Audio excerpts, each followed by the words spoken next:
you dropped in again to see us here on this week's edition of 5 Minutes at the Frat House with Frat House Mike and Sidekick.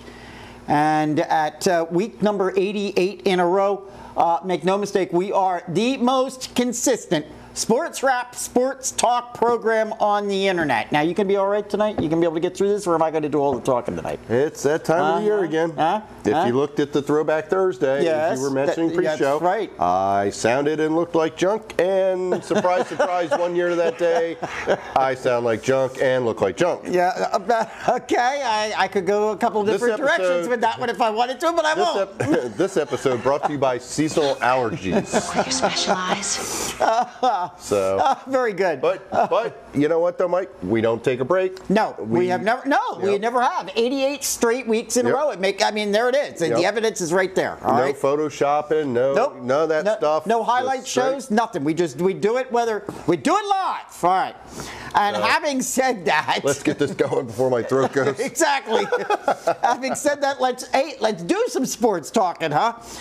And as we usually do at the top of the show, we'll go over and we'll take a look at some motorsports, and we'll round up what happened in motorsports. And well, hey, it's an easy one for NHRA. We should be bringing you status updates and what have you that happened in drag racing last weekend at the Summit Racing Equipment Southern Nationals down in Atlanta. However, wiped out. Rained out the whole weekend. Didn't happen. So what's going to happen is it's going to actually take place tomorrow and Saturday. No Sunday session. It's going to take place on Friday and Saturday, and they'll get it done this weekend. This was an open weekend on the schedule anyhow, so it kind of worked in their favor. However, what that's going to mean is they're probably looking at a stretch. I'd have to go check the schedule, but a stretch of at least, it would seem to me, at least 4 or 5, maybe 6 weeks in a row thereafter. But we'll get you the NHRA results next week at this time. But nonetheless, we still have some motorsports to cover, and let's go take a look at the big one, Sidekick. Down on the biggest track on the NASCAR circuit, and that's Talladega. And that's where our NASCAR drivers were last week. And it being in Atlanta, in generally the same vicinity as where they were holding NHRA, well, we did have some rain delays there as well. Rain, in fact, wiped out qualifying, if I'm not mistaken, on Saturday, right? So they ended up going with pole positioning based on Friday's practice laps. But nonetheless, they were able to get the race in on Sunday. You'll hear about that here in a second. But we know anything can happen at Talladega. And, well, what we saw on Sunday, how about 30 lead changes? Vehicles flying around, sometimes 4 wide, at average speeds of nearly 149 miles an hour. We had a 3.5-hour rain delay. It felt like 2 races in one, to be honest with you. We had cars on top of cars. Exactly. I was just going to say that. A couple of big ones. We had a couple of big ones. But how about this? Only 5 cautions. Only 5. Nonetheless, in the end, only 20 cars out of 43 actually completed the entire 192 lap rotation. And so it seems only right that the race would end with some surprises. And, well, we got them, I would say. We got them, in fact. And let's start it right off at the top. Yeah, it was David Reagan who took the checkered. Yep, that's what I said. David I think Reagan. He just became my personal hero. Only the second Sprint Cup race in his career that he has won. Who saw that one coming? At Talladega the other day, the remaining top 5 included David Gillian in second, Carl Edwards, Carl Edwards in third, Michael Waltrip took 4th, Jimmy Johnson came in 5th. Laps leader Matt Kenseth, who led 142 of the 192 laps, he came in 8th. So with all of the surprises on the track, there should have been some surprises, I guess, on the leaderboard, you would think, huh? Well, all right, let's take a look at the leaderboard. Really not all that dramatic a movement, and not tremendous impact, as you're going to see here. Jimmy Johnson continues to hold on number 1. With another top 5 under his belt, Carl Edwards stays at number 2. So those two were the same. There is no movement there from the week before. Dale Jr., however, did move up 1 spot to the number 3. Same with Clint Boyer. He moved up from number 5 to number 4. And Brad Keselowski breaks the top 5, breaks onto the top 5. I think this is like the second or third time perhaps he's been in the top 5 this year. Right. Other movers that we saw. The biggest losers for the weekend were Casey Kane and Kevin Harvick, who both dropped 3 spots. Yep. And for biggest movers upward, surprise, surprise, David Reagan, David Gilliland, and Eric Almirola. All 3 of them moved up 4 spots. Now, Almirola, I think, was 7th going into the race on Sunday. Where do you have what his number is? What standing is he at this point? He's going to win 8th. One. He was outside. I think he might have been 12th. Okay, he's going to win. He's now in the top 10. He's going to win one, and when he does, he's going to be on my team. You can bet. But let's take a look at some off-track activity. And I got to be honest, Sidekick, I'm actually thinking of just changing the name of this weekly segment now from this point forward as This Week in NASCAR Penalties. Maybe I can get my buddy Jim Williams to put together a little sounder for us on that one. This Week in NASCAR Penalties, because, well, we saw penalty reductions not once this week, but hey, how about twice? First, it was Penske Racing appealing penalties for a second time to both Brad Keselowski and Joey Logano's team to NASCAR's chief appellate officer, John Middlebrook. And while the points reductions and monetary fines were left in place, Penske Racing pretty much got what they wanted when team members, including crew chief suspensions, were reduced from 6 races to 2. Now, meanwhile, while that was going on down the street, Joe Gibbs Racing was going through their initial appeal leveled against Matt Kenseth's car and team. This one to the 3-member appeal commission panel. In the end, JGR and Kenseth, well, they're not going to need to visit Mr. Middlebrook, the appellate officer, as they pretty much got what they wanted. Points reduction penalty of 50 was reduced to 12, and the suspension to the crew chief was reduced from 6 races to 1. The $200,000 fine, however, remains in place. Okay, I got it. They also increased the points penalty for the manufacturer for Toyota. Okay. From 5 to 7 points. But does that affect the team? No, it's just for manufacturer's title. Right. So that's a no, never mind, really, when it comes right down to it, to JGR. Nonetheless, I got to ask this question, Sidekick. Are we now at this point prepared to declare NASCAR penalties as a joke? I mean, because truly, I mean, this is almost getting laughable. They're levying penalties and then going before appeals, and appeals are wiping them out. And if they don't, well, then it's the appellate officer, which is one person, just overturning things. Is this a joke? I mean, what is this all about? It almost seems as if they're doing this just for the drama of it all. Right. You know, quite frankly, and I posted this on the Facebook page yesterday, is that, you know, I was completely blindsided. I thought for sure there was no way they were going to get into this appeals board and they were going to lower it. And it was going to wind up going to the appellate officer, and we may have seen something there. The fact that they basically just about overturned everything. Yeah. Has me baffled. Because when you talk about the engine, NASCAR considers that the holy grail. It's tires, fuel, and engine. You just don't mess with that. There's no, it's black and white. There's no gray area. And I think this kind of sets, I'm afraid this sets some now gray area into the decision-making process and appeal process, because now here you've got a team who ultimately is responsible for their car, but saying, hey, our motor's built by somebody else, so we shouldn't get in trouble. Okay, but wait a minute. Isn't there something to be said for that? I mean, they're getting the car directly from Toyota Racing, okay? That was number one. Number two, we were talking about fractions of what were we talking?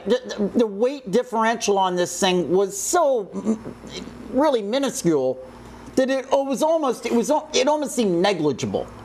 Right. Now, do you think that was the thinking in the decision-making process here? That, okay, come on, we're talking about something that really, it probably really didn't have an impact. And in fact, I think that was the original contention, is that it would not have had an impact whatsoever. And that's why I think the appeals overturned some things and lessened everything. But, the rule book says, it doesn't say that you have to have 7 of the 8 connecting rods. It says, this is the weight for the connecting rods. Right. Even if you have one out, you still violate the rules. And don't get me wrong, I'm not trying to, give it to JGR, because I'm a huge fan of JGR racing and that. But, it sets precedences now. And it sounds like to me what you're saying is you're concerned that, in fact, now what they've opened up is they potentially opened up the door for that, quote-unquote, as you just said, gray area to sneak into potentially other appeals processes. Correct. Okay. Yeah. And honestly, it kind of stinks of a little bit of favoritism, possibly, I think. Because, they're coming in saying, hey, we've got Toyota builds our engines, we're clean, there was no harm, no foul kind of thing. I'm just a little bit concerned about the reputation that it makes, how it looks to NASCAR, because I think they're starting to look silly. It seems like all the penalties they lay down are getting overturned one way or another, or at least reduced to the extent that obviously the drivers, the teams, the owners are walking away going, no big deal, we can get by on that one. Oh, it's just a one-race suspension, so what? Right. I mean, that's the way it's starting to look. It's starting to look like they've undermined their own integrity, in other words. And actually, Kerry Thorpe, NASCAR spokesman, I got some quotes from him from the hearing yesterday. Quote, our sport has a due process system in place that has served the sport very well for more than 65 years. That due process resulted in this decision here today. While we are disappointed in today's outcome, we stand firmly behind our inspection process. The inspection of engines and engine parts and pieces have always been regarded as the holy grail throughout the industry. That along with fuel and tires. And then he goes on to say, and in violations such as these, we have no other recourse in the reinforcement process than to penalize the teams and the team members. That's how our system works. The responsibility of such infractions fall on their shoulders. Our intensity and approach to inspecting engines will not change. We will take this ruling and we will move on to Darlington. All right. So I see where they're coming from. I agree with them. Right. You've got a rule book, here it is. I guess we just have to wait and see what the next set of circumstances bring and how it's all going to go. I mean, whether another team's going to use that as a precedent or not, I guess we just have to wait and see. Well, a positive thing you can look at least from this is you have NASCAR handing out penalties that they, based on, past precedences and stuff like that. And there is an appeals process so that you can say, hey, is this really right? Does it need to be this severe? And then you have the appeals panel was made up of the CEO of Dover Motorsports, former team owner Jack Housby, and Mark Arute, GM and COO at Stafford Speedway. Mm-hmm. So they're not NASCAR. Right. They're what would be considered to be unbiased jurors. Right. So and then there is that final appeal to the appellate officer. So I think in other words, I think what you're saying is a process that could be set, but at least there is a process, so it does seem. And it appears to be working. Yes. Right. All right. I got you. All right. Well, we'll see. We'll see. Like we just said, we'll see what the next set of circumstances brings around. And make no mistake, folks, there's going to be another set of circumstances that we've already seen so far early in this season. All right, no break in racing this week, albeit we do head back to Saturday night racing down at Darlington Raceway in South Carolina. And that is a 1 1/3 mile oval, and that will be covered live on Fox at 7 p.m. Saturday night. And as we usually do at this time, let's take a look at the Frat House Sports NASCAR Fantasy Leaderboard. And, well, I'm still off the board, but Team Bloodback, well, you're still staying on there, but now you've down at number 6, thanks to Talladega. Yep. But having said that, what do you suggest for us this week as we go Saturday night racing, Sidekick? Well, we're going to Darlington this weekend, so... let me write these down now. Go ahead. Who's going to earn their stripe this weekend when we buckle up one more time and head to Darlington? So, starting out on top of our roster, here's a name we haven't heard in a couple weeks, Denny Hamlin. Okay. He has said on Twitter he'll be running the full race this weekend. Denny has 1 win, 7 top 10s out of his last 8 starts at Darlington. And he is 26-25. We're going to throw, which is kind of, I would really like to know how they come up with these dollar values. Because he hasn't raced, it's been, what, 4 or 5 weeks he hasn't raced? His value hasn't dropped. And who's this? Denny Hamlin. Oh, Hamlin. Oh, okay. The guy, so you can't, I don't know. I'd really kind of like to get in their minds and see how they figure out that. Yeah, I hear you. Because sometimes we've been questioning it all.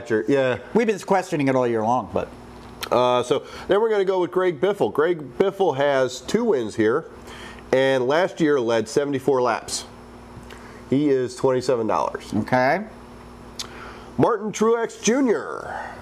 has only finished outside the top 15 once in his career. Racing at Darlington. He's $25. And then I'm going to go with one of my favorites that I like to put on my roster, who just happened to get his first Sprint Cup victory here in 2011. Any guesses? In 2011? Yep. Go ahead. Regan Smith. Okay, yeah. So, Phoenix Racing, those guys, I like to try to squeeze them in the roster every week. All right. Because they're one of these, minimally budgeted teams, but they seem to be getting it done, and fair. I mean, they're not winning races, but they're finishing well. They're running every week with their that's the one thing I will say. Their stable of 3 drivers. They're running every week, right? So he's going for $975, and then to round out the roster, I'm going to throw David Reagan in there. Okay. He's got 1 top 5 on this track. But hey, after last week, who doesn't love the underdog? Well, right? He's $975. And he might be flying. He might be flying high off that win. Yeah. So that takes your roster to $97.75. Very good. There's our NASCAR and motorsports wrap. We always find something to talk about there, even when you can eliminate NHRA.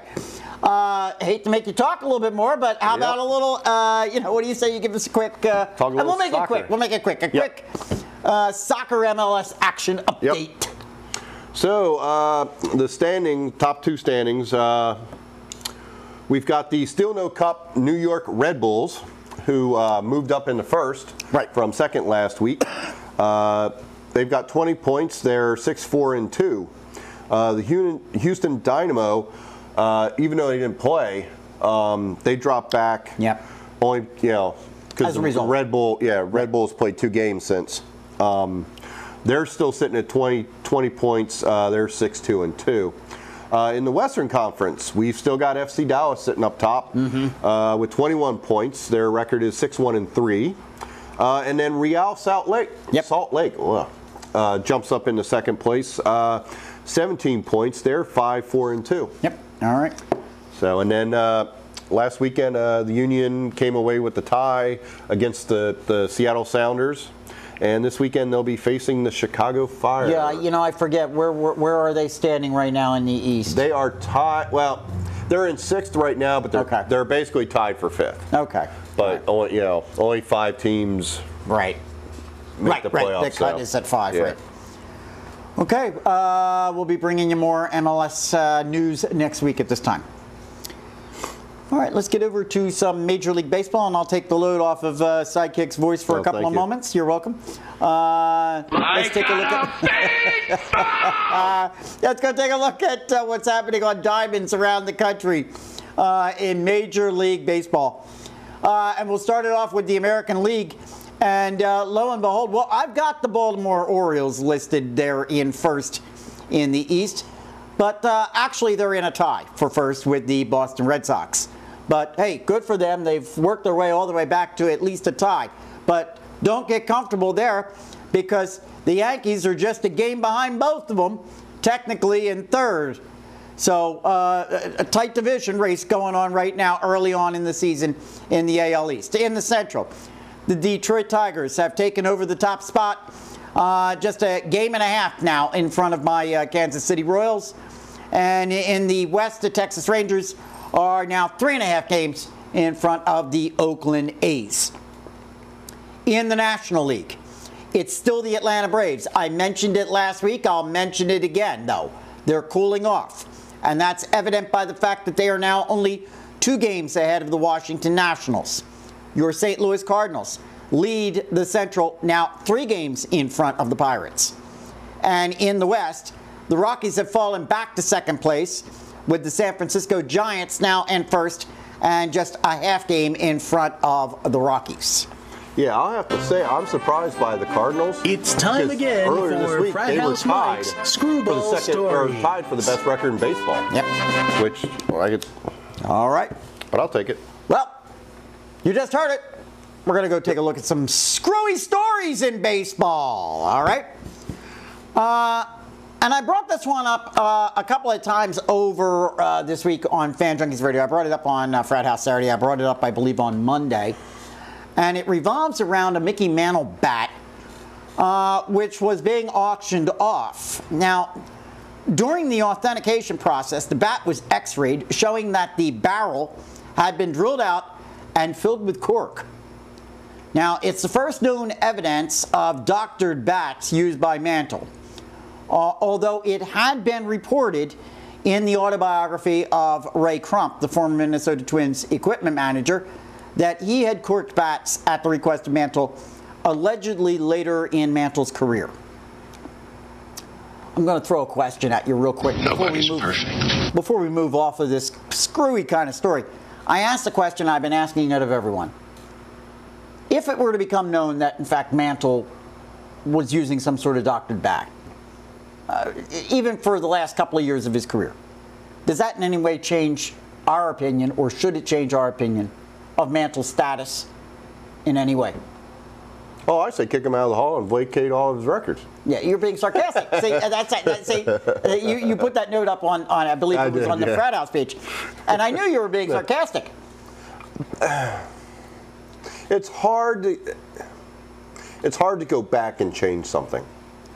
You know, I mean, it's not like you go back 5 years, say to Barry Bonds or something, and you say, you know what, we're gonna go strip that, or like what we saw with Lance Armstrong or something like that. But you've got how many years? Decades. That have gone. Decades have passed, right? I'm kind of conflicted, because it's kind of like, well, the guy cheated. I mean, we've got Pete Rose who can't get into the Hall of Fame because he bet. Right. You've got the whole steroid era thing going on. Right. You're bringing me to exactly the point that I was making on Frat House Saturday, and that is it presents a real moral dilemma, a little bit of a conundrum for us all, because you and I and many others have been very, very outspoken about PED usage and what have you, and how it's affected the statuses of some people. We just went through, as I pointed out on Frat House Saturday, a Hall of Fame class where no one could come to a consensus whatsoever on even a single person to induct in this year's class.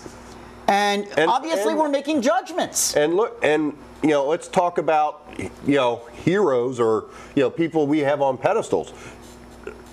A la, man, now his name just went out of my head. Okay. Lance Armstrong. You've got Penn State with their thing, and Joe Podden stripping all of his wins, and all this stuff, and so what do we do about Mickey Mantle? My point exactly. And that's why I say it with some sarcasm when I say kick him out of the hall, take away his records, but there is a bit of truth in that statement. Well, if we don't apply the same standards, then in fact the question becomes, are we being hypocritical? Exactly. You know, do we have a double standard? And therein is the moral dilemma. I ask it rhetorically, folks. I'm not passing judgment per se. I'm not certainly going to jump the gun. This was one bat that was found. I'm going to leave it at that. I think it's just something to think about. That's all. And you've got an autobiography. Yeah. But it's not like, Major League Baseball can't hold a tribunal or any kind of hearings to investigate it. Well, that's it's Jonathan and I got into it on Monday a little bit, asking that should MLB actually investigate this sort of thing? When you're talking about somebody with the status of Mickey Mantle, then it gets dicey. I think you kind of have to. I kind of think you do too, but we'll see where it goes. All right. Listen, my whipping boys for the season obviously have become and probably will continue to be the Miami Marlins. So let's kick it off with one of two stories I'm going to bring to you this week. And I just got to ask the question, is the brass of this team willing to steal anything from anyone? Excuse me. During last weekend's series against the Phillies, the Marlins coaching management decided to motivate the team by stealing and posting in the clubhouse a headline from a Philadelphia area newspaper, the Delaware County Daily Times, which read, "Phil's beat up on sad sack Marlins." Really? You got to go to an outside region for a negative headline?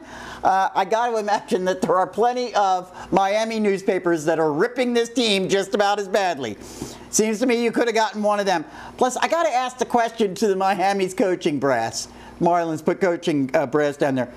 Do you really think that negative reinforcement is a good motivator for professional athletes? Huh? Negative reinforcement? This is the way we're going to do it now? Huh? Why not? You've done it with your fan base. Listen, before we leave Miami, how about one more? Through the first 5 weeks of the season, the Marlins have ranked dead last in home park attendance.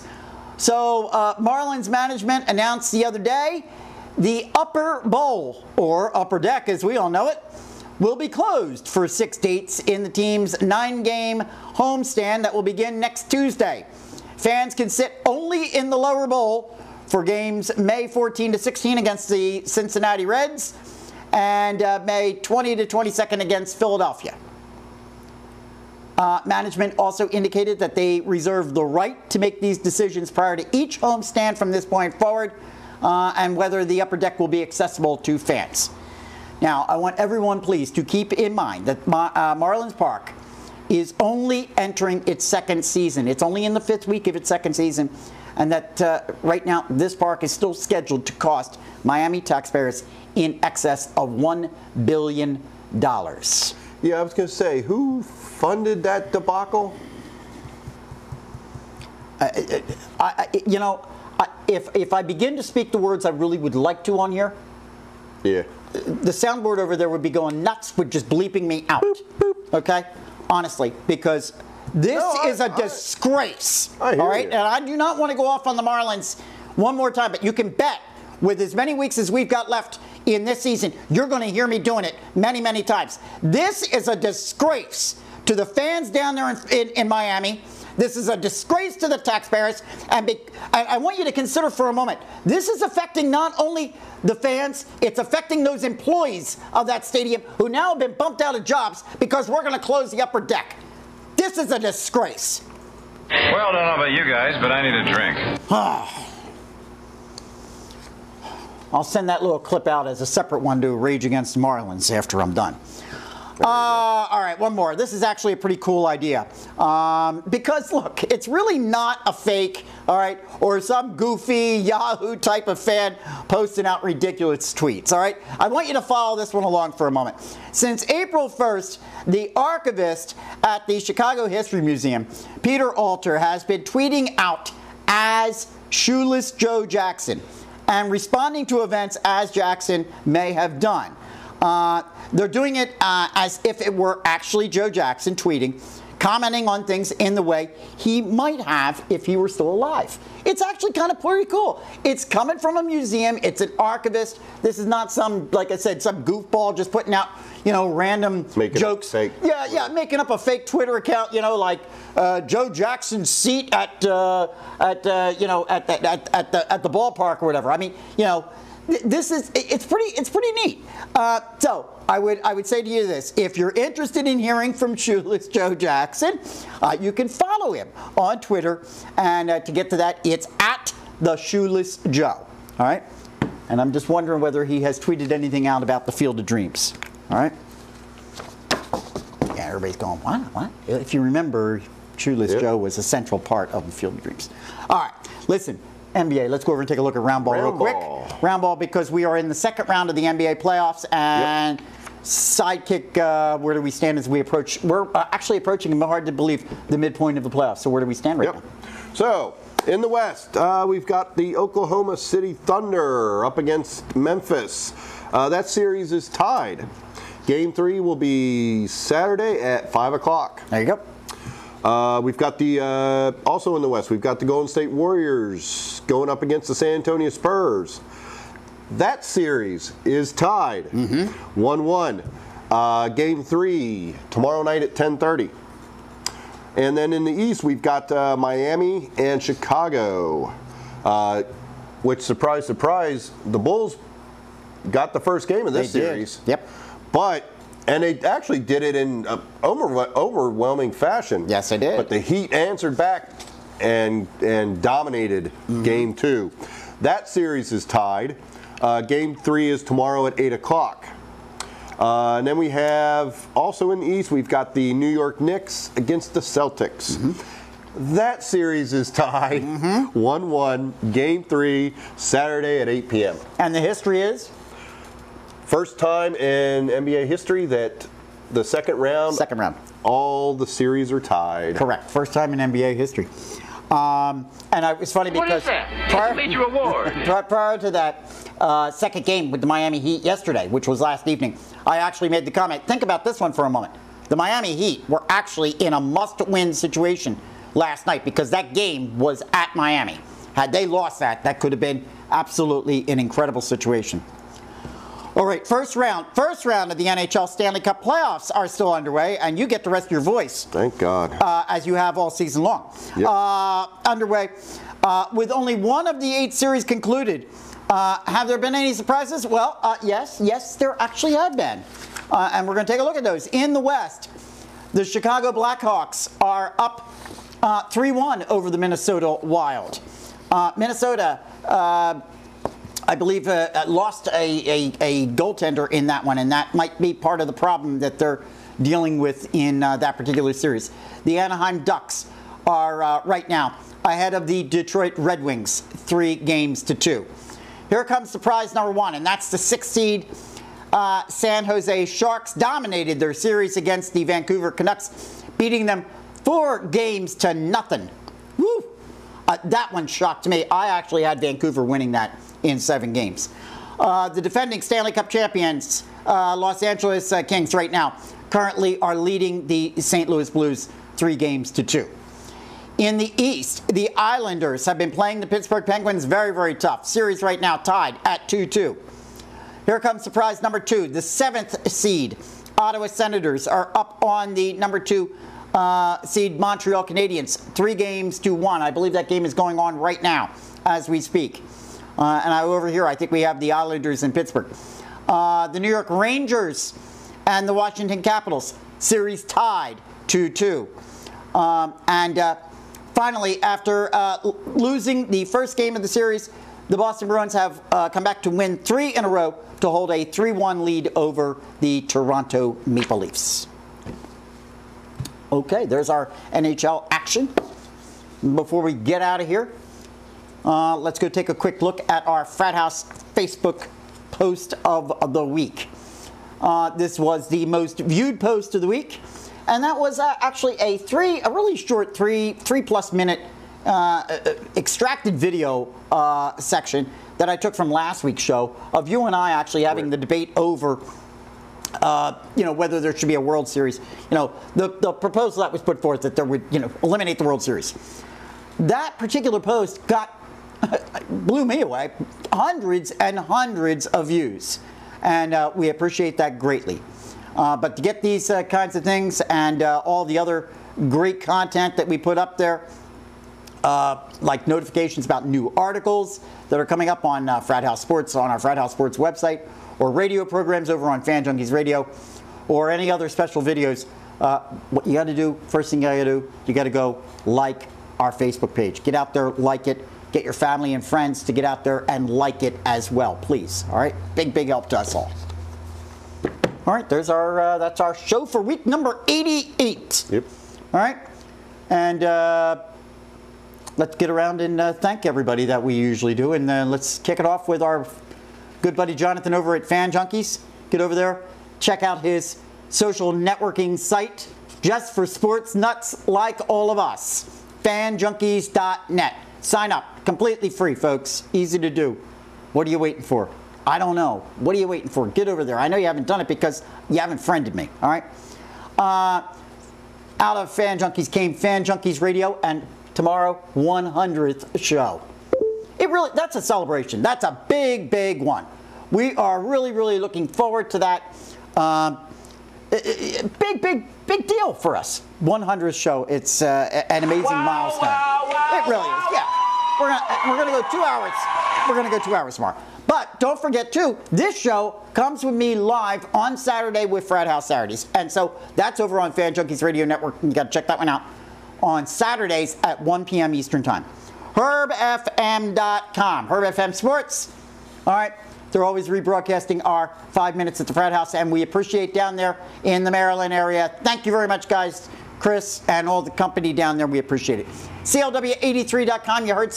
You heard at least one new soundbite here from my buddy Jim Williams, and that was the little intro to the screwball stories that we're doing. Thank you very much, Jim. Jim does some great work down there. I'm frequently on some of his programs, like Touch 'em All. Not to mention, Carl over there rebroadcasts all of the Fan Junkies programs. All of them. All right? So make sure you get out there and check out CLW83. And last but not least, FratHouseSports.net.